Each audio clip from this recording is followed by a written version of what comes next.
Second last budget, इसके बाद आखिरी बजट होना है और फिर हम सब लोगों को इसके बाद आखिरी बजट होना है और फिर हम सब लोगों को नई सरकार चुनने का मौका मिलेगा। जिस सरकार की तो ये जो बजट है, इनके घोषणा पत्र से कोई तालमेल नहीं बनता इनका। इस बजट का और इससे पहले बजटों का कोई फोकस नहीं रहा। बिना विजन के बजट आए हैं। कोई रोड मैप तैयार नहीं था सरकार का कि किस दिशा में हम लोगों को उत्तर प्रदेश को ले जाना है,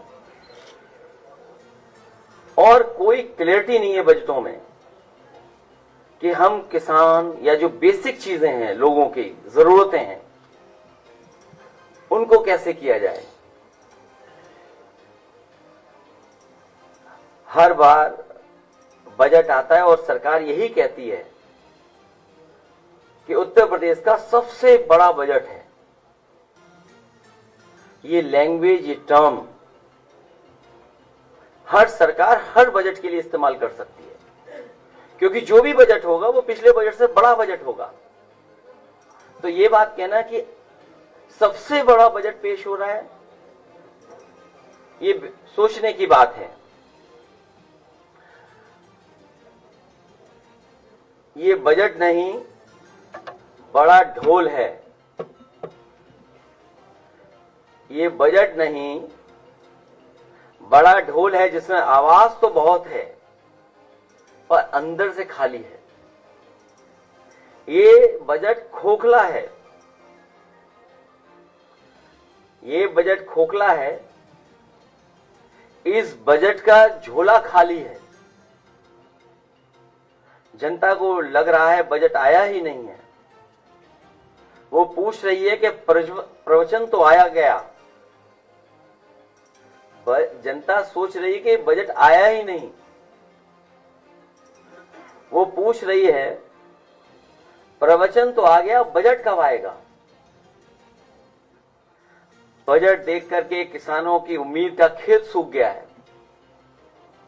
बजट देख करके महिलाओं के माथे पर घर चलाने की चिंता की लकीरें और बढ़ गई हैं। बजट देख करके बेरोजगारों की आंखों के आगे अंधेरा छा गया है। बजट देख करके व्यापारी, कारोबारी और दुकानदारों पर मंदी की मार और गहरा गई है। जो वहां मेज पीट रहे थे, बजट देख करके भाजपा के मंत्री और विधायकों के गले सूख गए हैं, क्योंकि अपने विभागों और विधानसभाओं में तो उन्हें ही महंगाई, बेरोजगारी का सामना करना पड़ेगा। उन्हें गुस्से का भी सामना करना पड़ेगा, क्योंकि अंतोगत्वा विधायक, मंत्री को ही जनता को फेस करना है। वो महंगाई का जवाब क्या देंगे, बेकारी का जवाब क्या देंगे। और जो बजट लगातार 9 पेश किए सरकार ने, उसके बाद जो बेरोजगारी और बेकारी से जूझ रहे हैं उनके लिए जवाब क्या है। बजट देख करके बुनकरों का ताना माना रुक गया है और हथकरघे खामोश हो गए हैं। बजट देख करके जनता पूछ रही है कि जुमला मंत्रालय के लिए बजट कितना आवंटित किया है। हालांकि अंग्रेजी की कहावत है कि साइलेंस इज गोल्ड। जब उसके से मिलती जुलती हम लोग हिंदी में कहावतें या उसके आसपास की कहावतों को पढ़ते हैं या संस्कृत की जब सोचते हैं, तो हमें समझ में आता है कि हालांकि वो संस्कृत का मैं बोल नहीं सकता हूं, किसी को बुरा लग जाएगा, लेकिन साइलेंस इज गोल्ड उससे मिलती जुलती जो संस्कृत में एक मुहावरा बोलें या सेइंग बोलें या कोट बोलें, उसका मतलब यह है कि विद्वानों की सभा में मूर्ख के लिए मौन ही आभूषण होता है। विद्वानों के सभा में मूर्ख के लिए मौन ही आभूषण होता है। और ये तो विधानसभा थी जहां पर बहुत जागरूक लोग थे। कुछ लोग उर्दू का विरोध उर्दू में ही किए,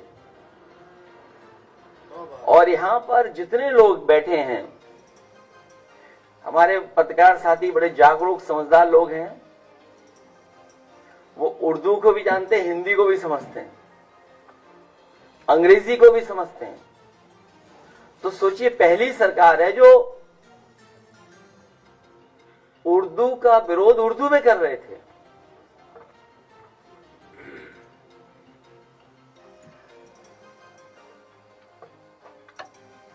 उनसे पूछिए, हालांकि भाषण में उन्होंने कई बार उर्दू के शब्दों का इस्तेमाल किया है। 9 बार, 9 टाइम्स।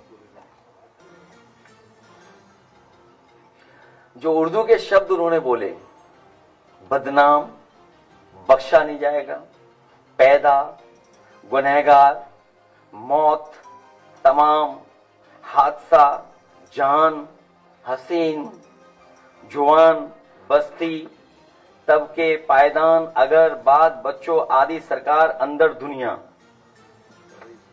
क्या ये उर्दू शब्द नहीं है?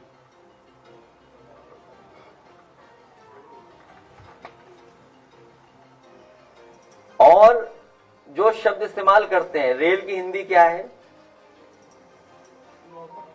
इंजन की हिंदी क्या है, स्टीयरिंग व्हील की हिंदी क्या है, क्लच की हिंदी क्या है, गियर की हिंदी क्या है, गियर, हैंडल, प्लेटफॉर्म, इनकी हिंदी क्या है?